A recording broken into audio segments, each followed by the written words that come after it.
이삭의 아들 에서와 야곱이 이제 태어나게 된 이야기입니다.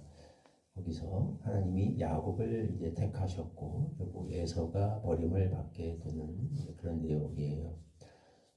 이제 이 말씀은 하나님의 그 택하심에 관한 건데 이것을 우리가 그 구원에 관해서 적용할 수도 있고, 그러니까 누가 구원을 받는가에 대해서 적용할 수도 있고, 또 어떤 그 부르심에 대해서 적용할 수도 있습니다. 그러니까 어떤 특정한 일에 누가 쓰임을 받는 건가, 두 가지 다 적용이 가능합니다. 뭐 쉽게 말하면 오늘 뭐 하나님이 야곱을 택했다 그래서 에서는 영영 뭐 이렇게 구원도 못 받고 버림받았다고 그렇게만 우리가 적용하지 않을 수도 있다는 그런 이야기이죠. 어쨌든 이와 관련해서 성경은 우리에게 이제 두 가지 사건을 오늘 스토리를 통해서 이야기를 하고 있습니다. 두 가지 중요한, 여기는 이렇게 누가 구원을 받고 또 누가 쓰임을 받고, 여기에는 두 가지 요소가 있는데 얼핏 보면 서로 모순되어 보이는, 서로 충돌돼 보이는 것처럼 보이는 두 가지 요소가 근데 신비하게도 같이 작용한다, 이렇게 말하고 있습니다. 첫째는 뭐냐? 이것은 하나님의 일방적인 주권에 속한 것이다.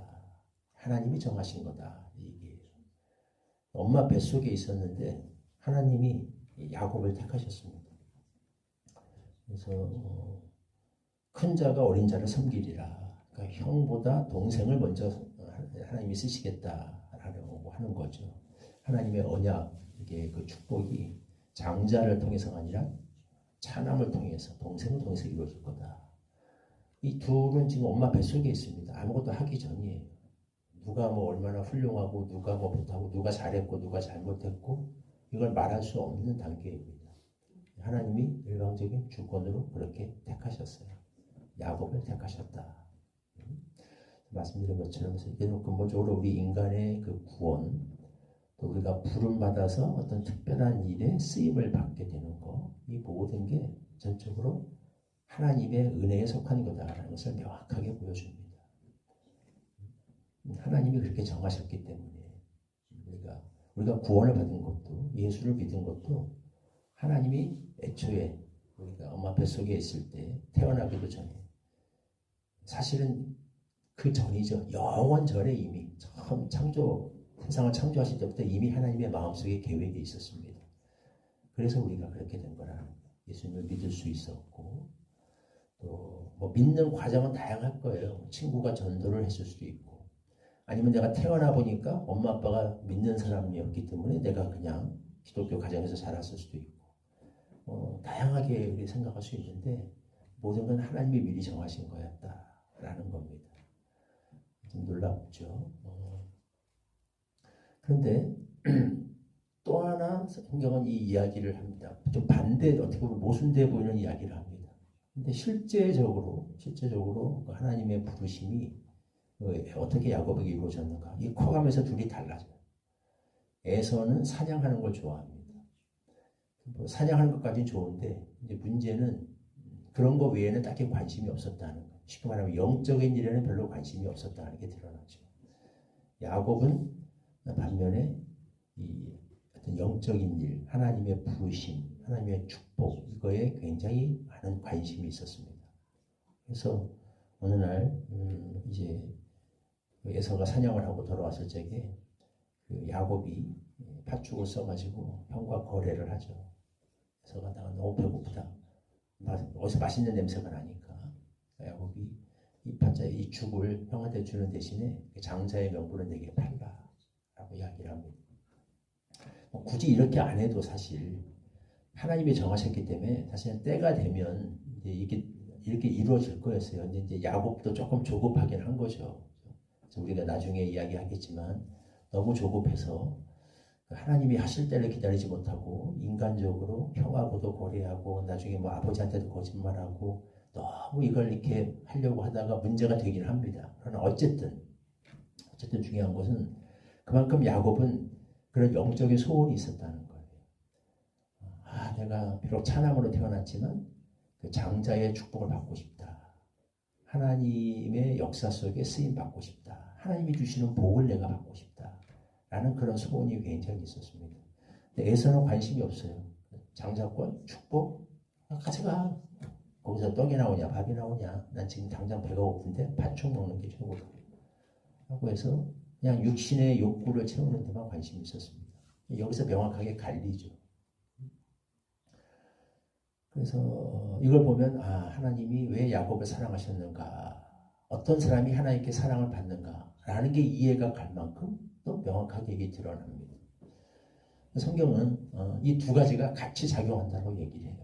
쉽게 말하면 이런 거죠. 우리가 예수를 믿고 구원을 받는 거, 하나님의 역사에 쓰임 받는 거, 한편으로는 이거는 전혀 나와 상관없이 하나님이 그렇게 정하셨기 때문에 그렇게 된 거다.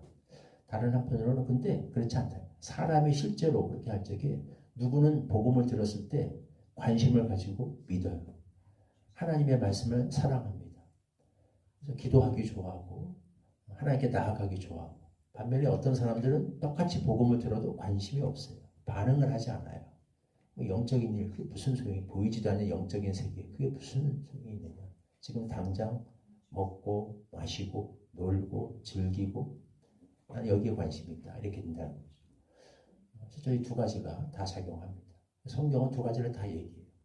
하나님이 택하셨기 때문에 우리가 구원을 얻었다. 또 다른 한편으로는 너희가 믿어야 구원을 얻는다. 믿지 않으면 구원이 없다. 믿고 순종하는 자에게 하나님이 복을 주신다. 불순종하는 자에게 하나님의 징계가 임한다. 두 가지가 다 작용한다. 우리는 하나님이 하신 거냐 내가 하신 거냐 어렵죠. 근데 성경은 두 가지를 다 이야기합니다. 단 한 가지 우리에게 주는 힌트는 이렇게, 하나님의 주권인데 그 하나님의 주권이, 하나님의 은혜가 작동하는 방식이 우리의 자유의지를 침해하지 않는 신비한 방식으로 작동한다라고 성경은 이렇게 이야기합니다. 그래서 이렇게 얘기하죠. 너희 안에 소원을 두고 행하신 하나님께서 우리 안에 착한 일을, 하나님이 우리 안에 착한 일을 시작하셨다라고 얘기해요. 하나님이 하신 거죠. 근데 어떻게 시작하셨냐면 우리 안에 소원을 일으키셔서 그렇게 하게 하신다. 그러니까 우리 안에 믿음이 생겨야 되고 우리 안에 소원이 생겨야 됩니다. 믿음 없이는 우리가 할 수 없어요. 믿지 않고 구원받을 수 없습니다. 영적인 소원이 있는 사람이 쓰임을 받아요. 그러니까 우리가 해야 되는 거예요. 사람이 해야 되는 거예요. 그런데 우리 안에 그런 소원을 불러 일으키시는 분이 하나님이시다. 내가 그런 믿음을 가질 수 있었던 거, 내 안에 영적인 소원이 생길 수 있었던 거, 그러니까 영적인 일에 관심이 생기는 거, 이게 하나님이 은혜를 주셨기 때문에 그렇게 가능한 일이었다. 그렇게까지만 우리가 연결할 수 있겠습니다. 그래서 이걸 어떻게 논리적으로 다 이렇게 하는 거냐? 사실은 좀 어려워요.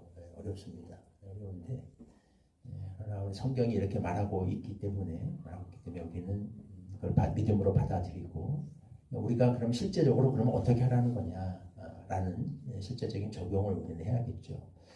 근본적으로 우리는 모든 하나님의 일에, 나의 구원도 그렇고, 내가 하나님의 부름을 받아서 어떤 일에 하나님의 일에 쓰임 받는 거, 여기에 하나님의 은혜를 자랑할 수밖에 없습니다. 거기에 어떤 우리의 공로를 자랑할 수 없어요. 주장할 수 없어요. 이것은 다 하나님의 은혜다. 겸손하게 하나님의 은혜를 자랑하고 내 공로를 주장하지 말아야 됩니다. 동시에 우리는 최선을 다해서 영적인 소원을 가지고서 믿으려고 힘쓰고, 마치 구원이 나에게 달린 것처럼 그렇게 우리는 살아요. 믿기 위해 힘쓰고, 육적인 것보다 영적인 것에 관심을 가지고 영적인 소원을 내가 가지려고 애를 써야 되죠. 믿고 순종하기 위해서 노력을 해요. 최선을 다해야 되고, 여기에 우리의 구원이 달린 것처럼 그렇게 살아야 됩니다.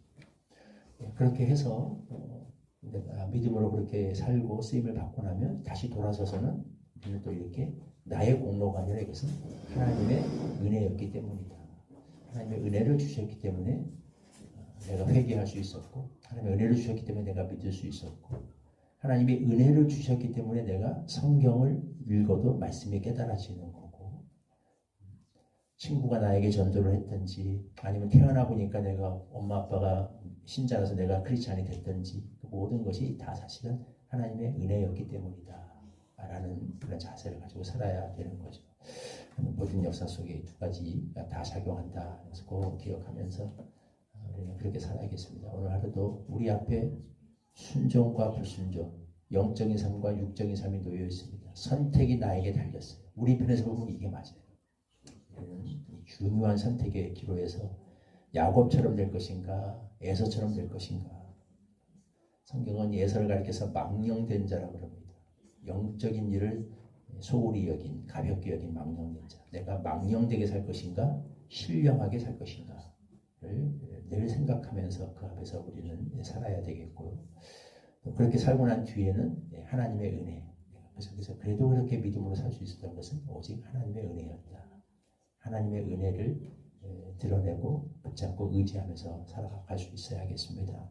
그런 은혜를 허락해 주시기를 기도합니다. 34절 말씀 같이 읽겠습니다. 시작. 야곱이 떡과 팥죽을 에서에게 주매 에서가 먹으며 마시고 일어나 갔으니 에서가 장자의 명분을 가볍게 여김이었더라. 하나님, 우리가 에서같이 망령된 자가 되지 않게 하여 주시옵소서.